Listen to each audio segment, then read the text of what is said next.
I found out how aligning your business with a cause makes such a significant difference. And then the icing on the cake is how good you feel as an entrepreneur when you actually can use some of your profits to make a difference in the lives of other people. Hey, everybody. Welcome back to the Medical Entrepreneur Podcast. We're so excited to have Debbie Sardone with us here.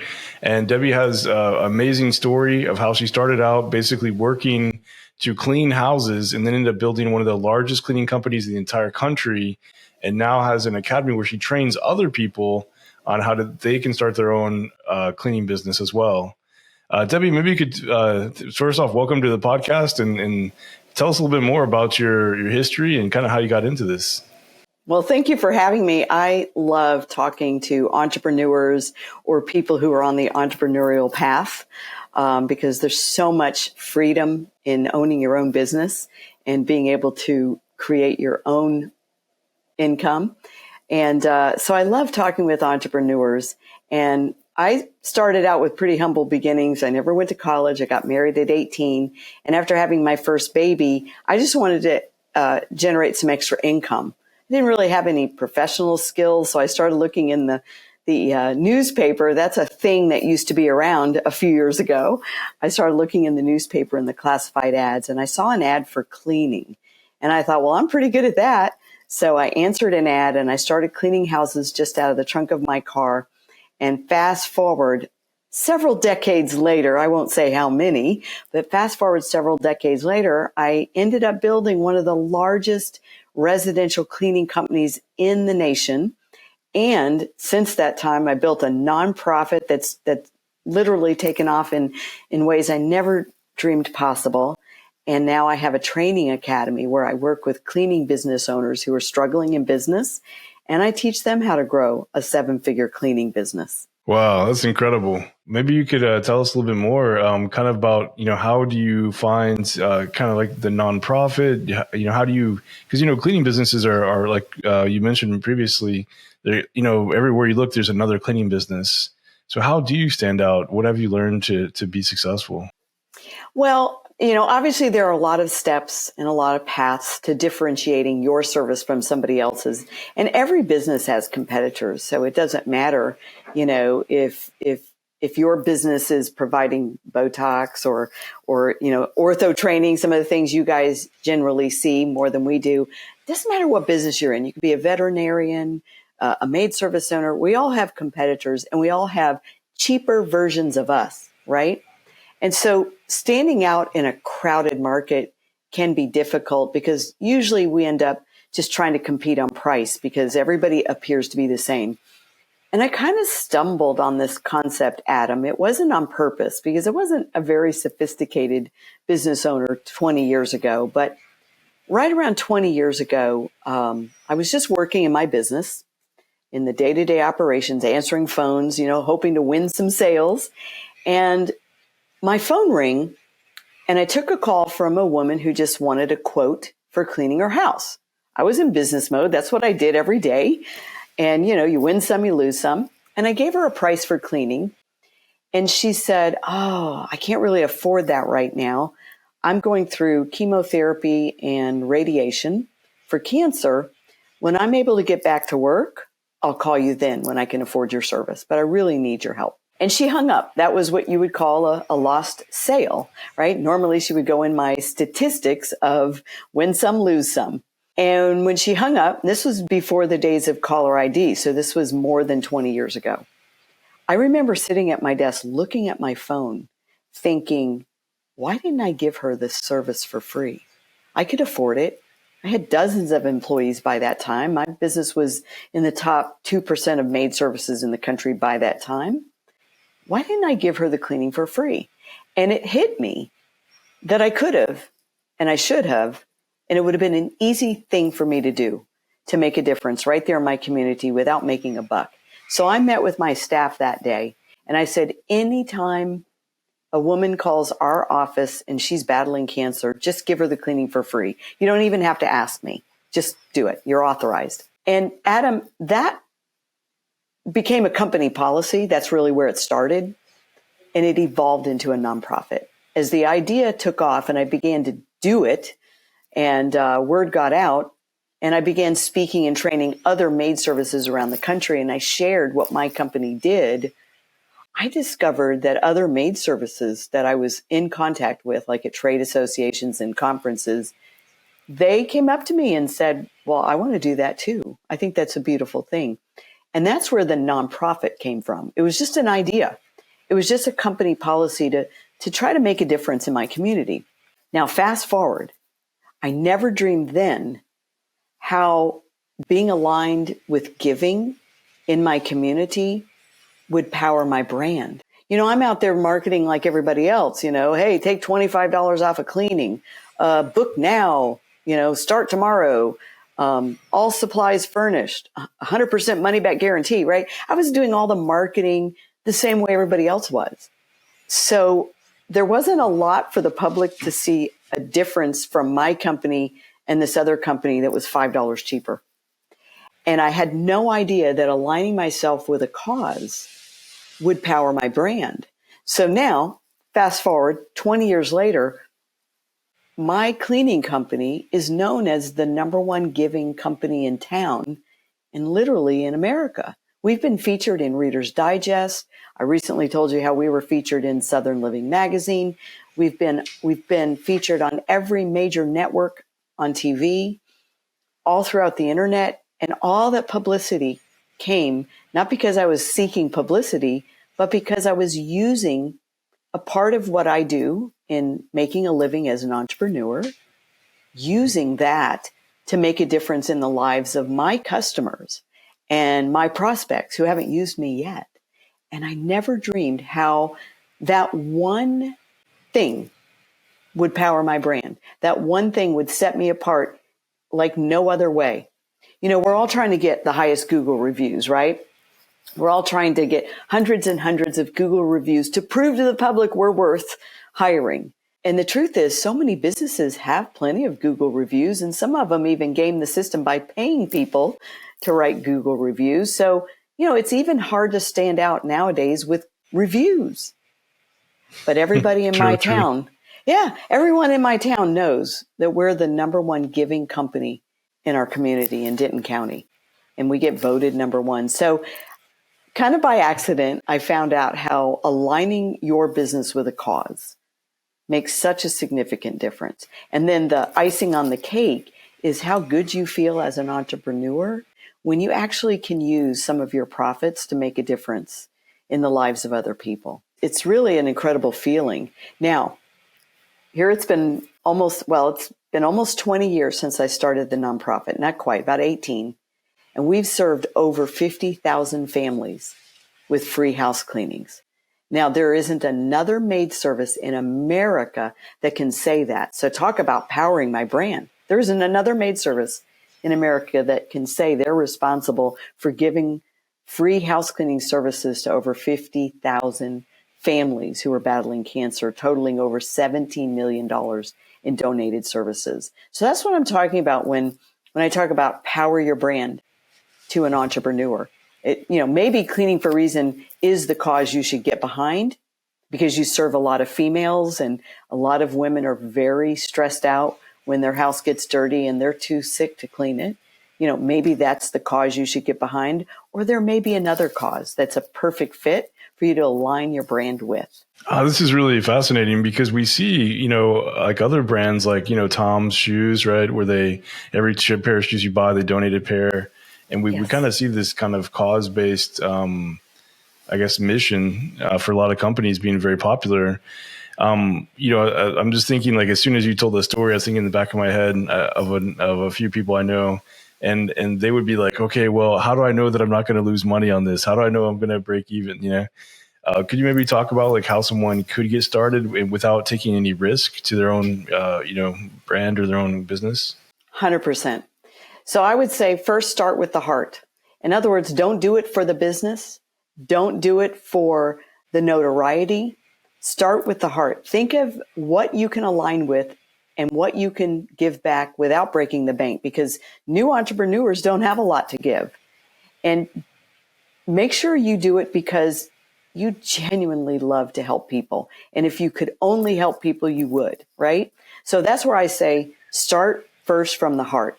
Now, you are a business. You have to be logical. You may have services you cannot give away for free. It's just too costly. So you can align with, let's say, another cleaning company in town that does go out and clean the home of cancer patients, right? And you can partner with them and offer some of your services to the patients that they go out and clean for and leave behind something, whether it's some incredible skincare products that you offer that helps to rejuvenate the skin. Because when people go through chemotherapy and radiation, they have so many struggles and difficulty that goes beyond trying to heal the body itself. So you don't have to give away the farm, but you have to make it known that you have a program that you've aligned yourself with. We have some companies that just literally help us raise money for cleaning for a reason. So we have companies that will hold an annual event and they will say all of the proceeds, at our office, a champagne and Botox event, right? And all of the profits from this night, bring a friend, will be donated to Cleaning for a Reason, helping families in our community who are battling cancer get their home cleaned for free. You can think of ways to partner with other nonprofits, whether it's Habitat for Humanity or any other nonprofit that would have meaning for your client base, and then get out in front of the public with this give back focus. So you don't have to start your own nonprofit. You don't even have to give away what you do, but you need to get behind somebody who has a legitimate nonprofit that is helping members of your community. Wow, that's really awesome. I think that you have a really great point, and it's very interesting to see, because I feel like for a lot of entrepreneurs, they're wearing multiple hats, thinking of like, hey, can I really add another thing on to do? But like you've demonstrated, it's like, there's no way that I think you could buy the same publicity you get by doing something good. Plus, you feel good by helping others. Exactly. And you bring up a good point. Entrepreneurs are so busy trying to keep up, trying to survive, and then eventually trying to thrive, that the last thing they should do is add to their plate some big project they can't keep up with. So my philosophy, if you want to really power your brand, you need to be consistent with your give back program. So you mentioned Tom's Shoes. That was a consistent thing they can do every day, all day, and be known for, right? Is every time you buy a pair of shoes, someone in need gets a pair of shoes, right? So for my service, every time your house is cleaned, a family in our community is going to have a shot at getting a free house cleaning as well. So just by your hiring my service, you are contributing to our ability to donate some of the cleanings every single month to a family in need. And I loved how you brought up Tom's Shoes. The concept of powering your brand, it doesn't have to be aligned with causes, but causes make it so easy, and it makes it fun, and it allows you to engage your employees because they really get excited when they get to be a part of making a difference. But the concept of powering your brand is, what is your known for? So instantly you thought of Tom's Shoes. What is they're known for? Giving away shoes. You know what they're not known for? The most high quality, the most fashionable, the most comfortable. Nobody thinks of Tom's Shoes if I said comfort, high quality, elegant, great price. You wouldn't say, oh, Tom's Shoes, right? I mean, exactly. So it's, what do we want to be known for, right? In the maid service world, it's kind of a minimum standard that I better be known for delivering good quality services. It's kind of a minimum standard, but so is my competitor, Mary Maids or Molly Maids or ABC Maids. They all want to be known for quality. So you have to ask yourself, what do I want to be known for? Think about FedEx, Adam. When you think about FedEx, right, when it positively has to be there overnight, who do we think of? Right? Because with FedEx comes to mind because they're known for getting it there overnight. They're not known for shipping packages that get there quick, because sometimes you can go with the 2 or the 3 day delivery service, but they're known for, if you have to have it overnight, that's who you call, right? You think about any brand. What are they known for, right? So if I said hot, fresh pizza in 30 minutes delivered to your door, who do you think of? Domino's. Domino's, right? But there are tons of other brands out there. If all I said was hot, delicious pizza with the best quality cheese and sauce, you're like, I don't know, Caesar's, Pizza Hut, Domino's, Little John's. I'm not sure. They all claim to be hot and fresh and delicious and high quality cheese and great sauce. But the minute we say, oh no, we're known for 30 minutes or it's free, we all think of Domino's. It has nothing to do with the taste of the food. One more example of known for. And again, these aren't aligned with charities, but you better be known for something other than the thing you do, right? If I said really fun amusement park, some people might say Six Flags. Some people might say the local carnivals, or I don't know what else is out there. But if I said the happiest place on earth, who do you think of?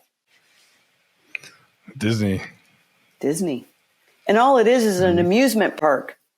If I had said safe rides, thriller roller coasters, you might have said Six Flags, you might have said the local carnival, you might have said whatever else is in your town. But when they say we want to be known for not an amusement park with really fun, fast rides and clever, things for you to do. Obviously, it has expanded over the years beyond amusements. But they don't want to be known as an amusement park. They want to be known as the happiest place on earth, right? So each business needs to think about, what would power my brand? What do I want to be known for? And causes and charitable give back is some of the easiest things you can be known for. I think about Oprah, right? She wasn't known as a talk show host. She's known as one of the givingest talk show hosts, and her most popular show that I remember to this day, which I'm sure aired more than 20 years ago, was when she said to all those school teachers in the audience, what did she say? Yeah, you probably weren't an Oprah watcher, so that's an unfair question. But if I asked a room full of baby boomer women and she said, do you know what that is? You get a car. Okay. You get a car. You get a car. And your listeners that were Oprah fans, they knew exactly what I was talking about. You get a car. You get a car. You get a car. That was her known for, was giving. And instead of just daytime talk show host, because there were plenty of those back in the day, but she was number one forever. So if you want to power your brand, you need to be known for something that all of your competitors are not known for. And just making the prettiest faces, well, they're all saying they do that too, aren't they? Well, I think it's really great because, one of the things that a lot of people have a hard time doing is, classically when you sit down to do your business or your marketing, you're always told, okay, time to make your unique selling proposition or USP. Domino's was like the 30 minutes or less. But for a lot of people, they have a big difficulty doing that because, like you said, they're basically in an environment where their service is somewhat of a commodity, because everybody else is offering, their service or, maybe even their products. I think it's really interesting that you can actually have a unique selling proposition that is basically from, being nice or giving to the community that you want to support. Actually, almost has to have nothing to do with what you do. Otherwise, your unique selling proposition is the same as your competitors. So when we're trying to define how are we different, too many people go to all the things that we are similar on, right? So how are you different? Well, we offer money back guarantee. Well, we offer a 2-for-1. Well, we have on-time appointments. Well, so does the next guy, right? How are we different? We go and change lives. How do you do that? We find cancer patients in our community and we go and clean their house completely for free. And our company so far has served over 300 patients right here in Denton, Texas. Like, wow. And if you have a friend, relative, neighbor who wants her house cleaned for free, no strings attached, whether you're my customer or not, no strings attached. Tell her about us. We'll come out and help her. Right? Boom. I have no competitors that are saying that. My competitors are saying, we bring all of our supplies with us. Our work is 100% guaranteed. We offer you premium scheduling. So what? Everybody does. Right? So what do you want to be known for? And it doesn't have to be known for anything you already do. Now, Tom's Shoes was easy. Cleaning for a Reason for a maid service is easy. Somebody that owns a maid service that is not a part of Cleaning for a Reason, you're missing out. Every maid service in America should be aligned with our nonprofit. And I make nothing off of it. So anybody that's listening and they're thinking, well, how can I get behind your nonprofit? That's an easy win for me, right? You can go to cleaningforreason.org. You can donate. You can host fundraisers for the program. You can tell every maid service that you know or have used or have heard of at Chambers of Commerce or wherever you network that they should be a part of this program. But it doesn't have to be Cleaning for a Reason. It could be something else that resonates closely with what has meaning for you. So here's the thing, Adam. When you try to do things as a gimmick, I think people see right through it. If you're not authentically aligned with how you want to differentiate yourself, you'll quickly abandon it. You won't keep up, right? So make sure you want to be known for something that really resonates with you. That's really important. The level of authenticity will also fuel your consistency.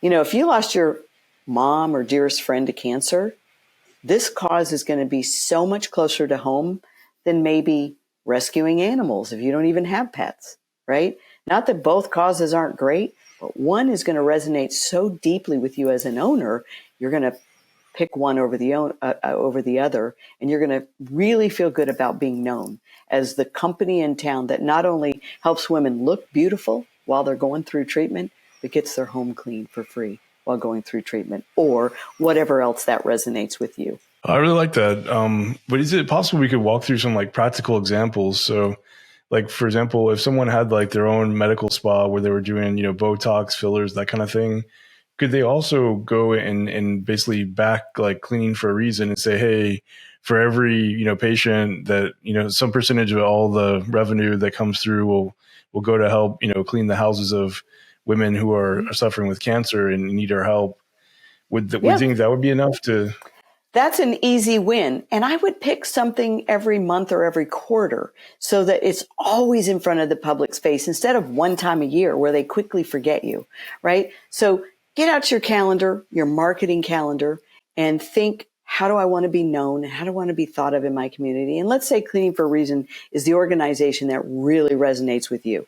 So in the month of October, you put it on there that during, Breast Cancer Awareness Month, every Botox injection or every person who signs up for your subscription to Botox, right? Because we always think about, well, what do I want more of? Sure, I'll take the onesies and twosies that come in and they're like, yeah, I'm going to a big gala. I would like Botox, right? But if you offer a subscription and you want more of those, it's like everyone that signs up for our Botox subscription, a certain whatever, $100 will be donated to Cleaning for a Reason because we are committed to serving patients in our community, right? So that would be like an example, but do that in October, but don't not do something the rest of the year.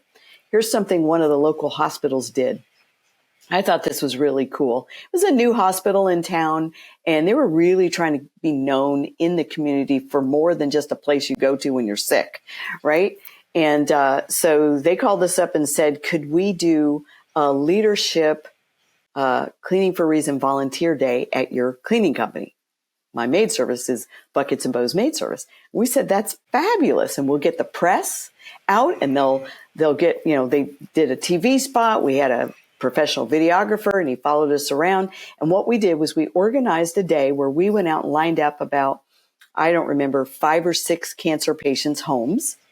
And we said 2 or 3 people from the local hospital, administrators, nurses that had the day off, they were using their time off. And I'm sure that the hospital also allowed people, secretaries, janitors, they don't call them secretaries anymore, right? Admin assistants, people that worked in the office. Yeah. Even the hospital administrator was planning to come out with us, but he got called away at the last minute. And we held a volunteer day, and we made a big publicity splash about it. We put it in the newspaper that the leadership team of, I forget what the name of it was at that time. I think it was Presbyterian Hospital, one of their local branches, that were coming out. We're going to serve, I think it was maybe 10 cancer patients. We brought the media, and they videotaped everything, and it made it on the news. And it was so cool because at the end, we had our videographer tape what it meant to the personnel at the office to go out and clean for the cancer patient that they were assigned to. So I think we sent like 1 professional cleaner from my company and 3 of their leadership team to go out and clean. And they heard the story of how she was battling cancer or breast cancer, or how he had brain cancer. And, just the emotion of going in and serving and cleaning their toilet and vacuuming their rugs and mopping their floors, when most of them probably have a housekeeper that cleans their home. And they just came back and they felt so good, and there were tears in their eyes, and we captured it all on video. And it was very emotional. It was very beautiful. My employees loved it. So how do you think that elevated the morale of my employees? So that went a long way, and they loved it. It was a volunteer day. So think of things you can do, not just once, whether it's once a quarter, whatever you think you have the bandwidth for. Simple things like an email that says, during this month, we're trying to raise enough money to clean the homes of 2 cancer patients. So come by our office, sample a sample, and we'll donate $25, or whatever you want to do. Be creative. Be very creative. Don't be a one-hit wonder. But I really like that. I guess for most people that have like a medical practice, it's very easy to basically get into the idea of, and I'd say a good number of people actually probably treat people for free or for essentially, almost nothing. Is there a way that you could see that you might be able to kind of like, make this more of a public facing thing? Because yes. I'm just thinking out of my head, like there's a doctor I know here in Arlington, Texas, and he opens up his clinic on the weekends and he sees people for free just to help out his community. But he doesn't publicize it, doesn't mention it. He doesn't make it a thing. And so nobody knows, Here's what I would tell him. And here's what I would tell each person there. Private giving should be kept private. Otherwise, you're just a braggart and a boast. And most of us learned at church, right, that you give in secret. And that's the way it's supposed to be when you give for a tithe, when you give in your faith. You give privately between you and God. But when you give corporately, it should never be the best kept secret. Never. So what I would say to him is, number one, you've already proven that you're doing this from your heart, because that's the kind of person you are. And everybody knows that. So the authenticity is there. This is not a gimmick for him. He's the real deal, and that's why he's kept it secret. But the mistake he's making is, if he isn't full on the weekends, and he probably is with his free services, if he isn't full, there are people out there that need him if only they knew. But here's the benefit. I'd rather have him have so many people that he has to turn away some, right? Because we all have to put a limit as to how much giving we can give back. Otherwise, we'll go out of business and we won't help anybody. So let's say he already has a limit that he'll see 10 patients for free on the weekends. If that's already his limit, it doesn't matter that 50 know about it, but only 10 can have it, because it puts pressure on his peers to say, I should probably be doing that too. Now he's a leader and everybody's chasing him. Everybody's trying to be like him, but he is unique in this situation. And he can even reach out to his colleagues and say, hey, I have more than I can handle. Would you like to take on a few every weekend? Right? It can grow like that. That's how my nonprofit grew, Adam. My business started out doing it as us. But then I had hundreds of other maid services around the country saying, I want to do that too. Well, I can't clean for somebody in Ohio, but I have colleagues who can clean for someone in Ohio who own maid services. So at that point, it grew so big, I formed a nonprofit. I just formed a nonprofit to make it easy. And I'm not saying the doctors have to do that because that's very time consuming, but some of them, that might be their legacy project. But literally, it should not be the best kept secret. He should let people know. I would encourage him to create a name for the program, right? So if it doesn't have a name, put a name on it, right? And let people know the parameters. It's like, go to this page on our website. This is our charitable page. And it's, I don't know what the name would be, but he would have some great name, or his staff would help him come up with a really feel good name. Like for me, it was easy. Cleaning for a Reason. That was the name of a company policy. Before it had a name, it was just the best kept secret. So then it made its place on my website, even before it was a nonprofit. Cleaning for a Reason with a pink cancer ribbon. Everybody that went to my website that was just looking to pay me for services would see that. It's like, oh, what is this? Click on it. Then I would tell my story. And then I would say, we can only serve so many patients a month. Click here to apply.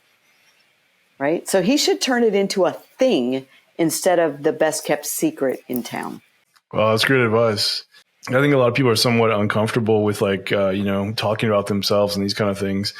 How do you normally leverage the fact that you have this kind of, mission or altruistic side of your business? Let other people talk about you. I guarantee you, he has a slew of patients that tears come to their eyes when they think of him because he served them in their time of need and didn't charge them, and they couldn't have done it otherwise. So you let those patients tell the story. And so that's where we would let the local media know what we were doing. And the media would come out and they tell the story for him. They do the interview. They interview the patient. And the patient is saying, Dr. So-and-so changed my life. And I'm so grateful for everything he's done for me, right? That's not the doctor saying, look how wonderful I am. I changed lives. That's other people. Imagine interviewing his nurses or whoever helps with his service. And imagine interviewing them and saying, how does it make you feel to work for a doctor that comes in on his day off when he could be out golfing with his buddies and comes in and helps these patients at no charge? How does that make you feel? And you could just imagine the nurses telling that story. It's like, I've never worked for a practice like this in my life. I hope I can stay here till I retire. This is the best place I've ever worked, and he's so generous, right? So you get other people to tell your story. The media actually is desperate for a good story. They're desperate. And your local media loves it when there's a great local hero they can feature, and they can come out and interview. And they can see the long line waiting out the practice, waiting for their free services. And they can interview the patient that tells how this changed their life. The media loves it. So just with a little bit of PR effort, you can get other people to tell your story.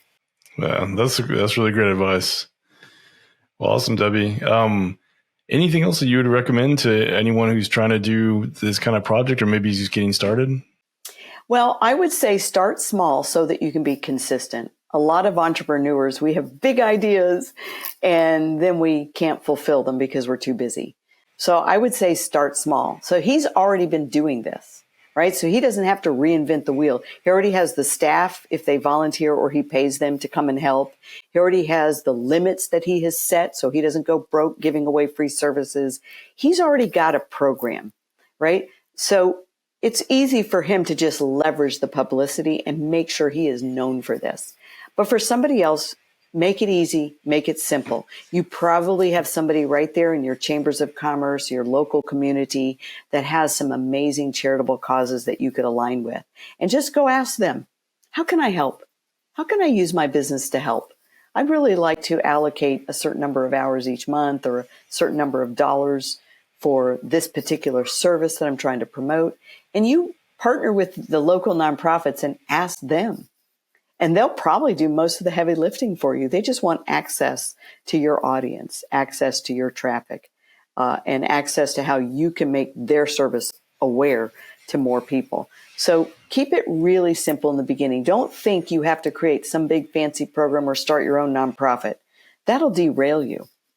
Just start small with somebody else's nonprofit that you can get behind and align yourself with. Man, that's really great advice, because I think to build a nonprofit, based on your experience, is very complex, right? You're starting a whole new business, literally. So when people who are struggling in business tell me they want to start a nonprofit, I'm like, you're just chasing a sparkly object. You're going to hurt the business that you're struggling to build to go over here and start another business that you know nothing about, right? Starting a nonprofit is a new business you know nothing about. It just doesn't profit you. So like I've never taken a dime from my nonprofit. Even once it started growing and we finally had our own staff at the nonprofit and our own office building, and all of, we were self-funded. I didn't even let my own cleaning company be hired to go clean our nonprofit's office. I was like, nope, hire my competitor. I never wanted to receive any monetary benefit from the nonprofit, but it was building another business. So I encourage people, unless you're already bored and highly successful with the business that you have and you're not trying to expand, don't start a nonprofit unless you're just bored. It is starting a new business. Align with somebody else's nonprofit. That makes it so much easier. And just to, again, for the contact information, if someone wants to take their business or their practice and connect it to your nonprofit, how might they go about doing so? So we have over 1,200, actually over 1,300 residential cleaning businesses scattered throughout the entire United States, multiple ones here in the Metroplex, not just my cleaning company, multiple cleaning companies in all the major metropolitan cities around the U.S. and smaller cities. So there is a network of over 1,300 cleaning companies. For starters, you could reach out to one of those in your own area. You can go to cleaningforareason.org and click on Find a Provider. And just put your zip code in and see if there's a couple of cleaning services in town that are partnered with Cleaning for a Reason. You could reach out to them and say, hey, I'd love to hold a fundraiser with you, or I'd love to do one of those volunteer days with you.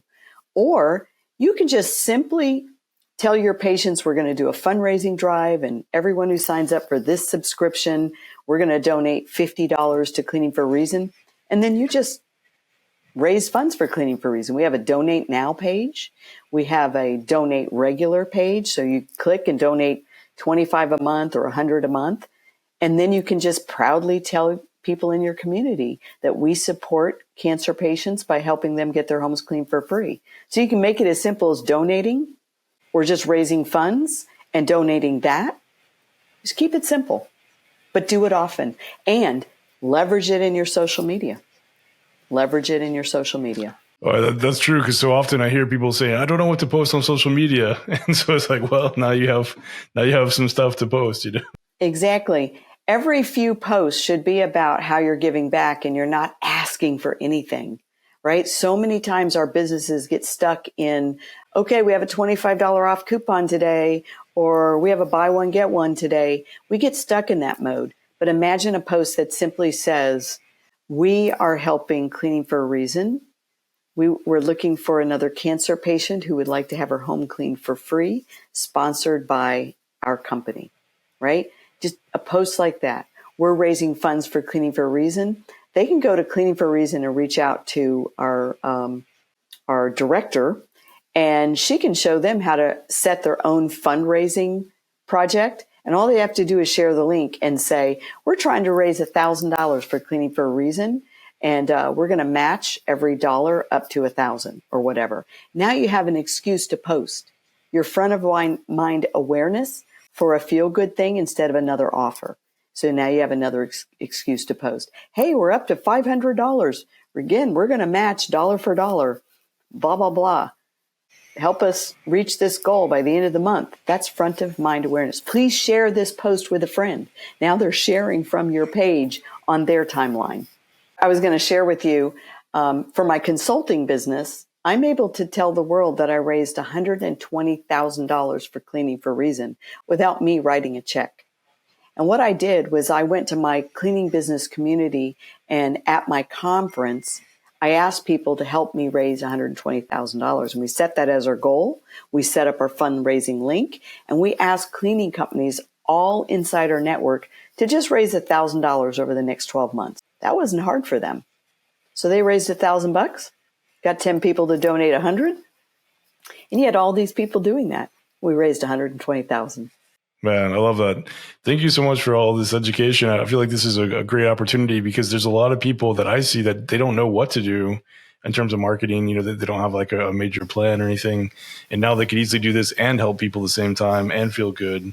And it's totally a different approach. And I mean, just like that, like you're going to get so much more attention from like, hey, we're helping, cancer patients with cleaning their house versus, hey, buy my thing, it's 20% off, like, 100%. And if you find something like Cleaning for a Reason or some other cause that resonates deeply with you, you just keep doing that over and over and over again. And then you're known for.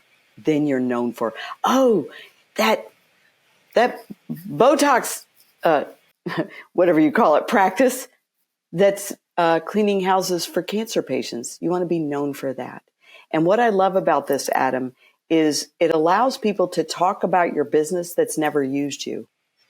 It gets people talking about your business that's only heard about you. And they're already talking about you and they've never, ever used your service once. And we have that all the time. So I'm going to encourage all of your listeners to go power their brand. Yeah, that's perfect. And Debbie, if someone wants to find out more about you or follow you, is there any social media that you'd recommend them follow? Debbie Sardone, just about anywhere. You can find me on LinkedIn, Debbie Sardone. Most of my channels are just at Debbie Sardone. So I'm everywhere: Twitter, Instagram, Facebook. Perfect.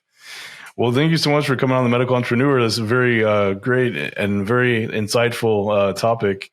And I think something that I know myself, I'm going to redo some of our marketing plans and get involved more in ways to help people. Just because it feels good. And then also, like you said, I think it also powers your brand. So thank you. Thank you for letting me share this, because Cleaning for a Reason is always looking for new friends and new partners, people that want to help us thrive and serve more patients. And that's the number one thing we need at Cleaning for a Reason, is just more support. So helping us get the word out is just a wonderful thing. So thank you for that. Oh, my pleasure. Thank you so much.